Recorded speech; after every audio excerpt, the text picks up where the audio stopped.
Mean राशि के साप्ताहिक राशिफल में आपका स्वागत है। मित्रों, कहते हैं कि अंधेरों को हटाने में समय वक्त न बर्बाद करिए, बल्कि उजाले को जलाने में अपना समय लगाइए। तो याद रखिए, उजाला कैसे आएगा?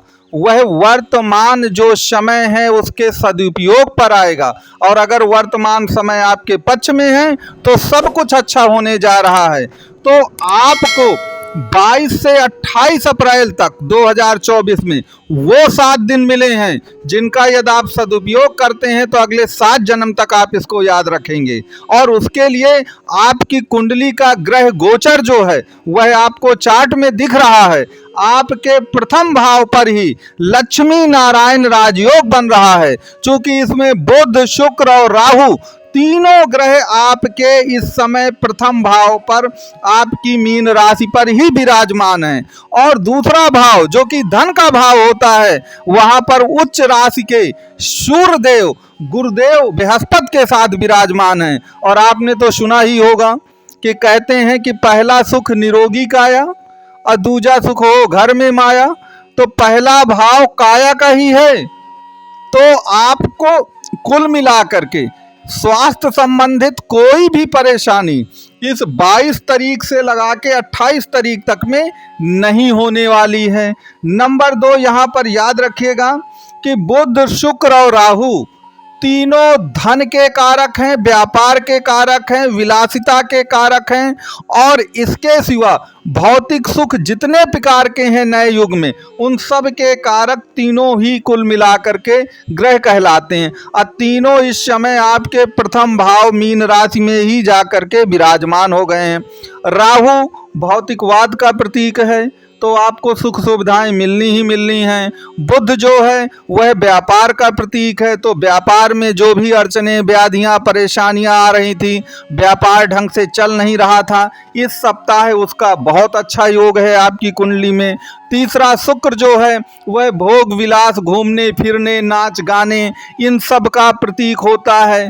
तो अगर आप कहीं बाहर जाने का प्लान कर रहे हैं, किसी भी तरह की लग्जीरियस वस्तु को खरीदना चाहते हैं, विलासिता को, तो याद रखिए यह समय आपके लिए सर्वोत्तम होने वाला है। तो इतना ये याद रखिए कि लक्ष्मी नारायण जो राजयोग आपकी कुंडली में इस सप्ताह बन रहा है वह धन के लिए तो बहुत ही उत्तम योग आपकी कुंडली में इस सप्ताह है।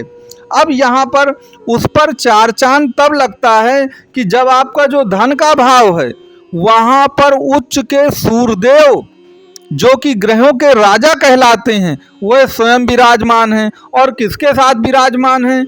गुरुदेव बृहस्पति के साथ। और आपको तो मालूम ही होगा कि गुरुदेव बृहस्पति ही द्वितीय भाव के कारक भी होते हैं।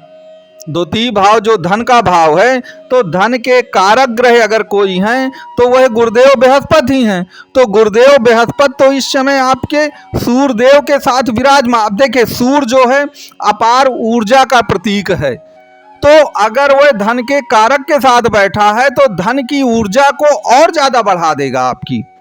तो आपको याद रखिए कि धन योग आपके प्रथम भाव पे तो बन ही रहा है, लक्ष्मी नारायण राजयोग।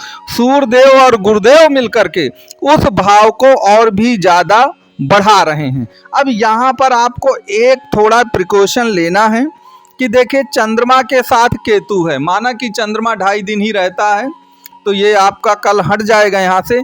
लेकिन आपको थोड़ा सा तनाव पत्नी पक्ष की ओर से, चूंकि सप्तम भाव पर केतु और चंद्रमा बैठे हैं, तो जो पत्नी भाव है, वैवाहिक जीवन है आपका, उसमें थोड़ा धैर्य बनाए रखें। नहीं पत्नी से मनमुटाव हो सकता है या आपकी अनबन हो सकती है, इस बात को आपको याद रखना है। इसके सिवा याद रखिएगा कि आपकी प्रथम चरण की 7.5 इस समय चल रही है। अब प्रथम चरण की जो 7.5 होती है, चूंकि वो 12वें भाव से शनिदेव जब बैठते हैं तब शुरू होती है। अब 12वां भाव नुकसान और अपव्यय का भी है, तो आपको कभी भी बहुत ज़्यादा रिस्क लेकर काम नहीं करना है, ये बात ध्यान दीजिएगा। धन आपके पास आएगा तो ऐसा नहीं कि आपके पास जो धन आया है आप सोचे कि आज ही मैं इसे 100 गुना, 50 गुना, 200 गुना कर लूं। अगर आप इस तरह की गलती करेंगे तो फिर आपको वहां पर दिक्कतों का कुछ ना कुछ सामना करना पड़ सकता है। तो आपको इस तरह की कोई भी दिक्कत जो है, कोई भी काम नहीं करना है जिससे कि आप कुल मिलाकर के दिक्कत में फंस जाएं। इस बात को आपको याद रखना है। तो याद रखिए, बहुत समय बाद मीन राशि में कोई उत्तम राजयोगों का निर्माण हुआ है। तो यह सप्ताह जो है आपके लिए सर्वोत्तम होने भी वाला है। बस इतना है कि आप देखें, कोई भी चीज़ हमारे पास है, हम उसको जानते हैं, हमें उसका ज्ञान है, इससे फर्क नहीं पड़ता जब तक कि हम उसका व्यवहारिक सदुपयोग नहीं करेंगे। अगर हम उसका व्यवहारिक सदुपयोग करते हैं तो हमको निश्चित तौर पर लाभ होगा, और व्यवहारिक सदुपयोग नहीं करेंगे तो हमको फिर उस चीज़ से हानि होगी।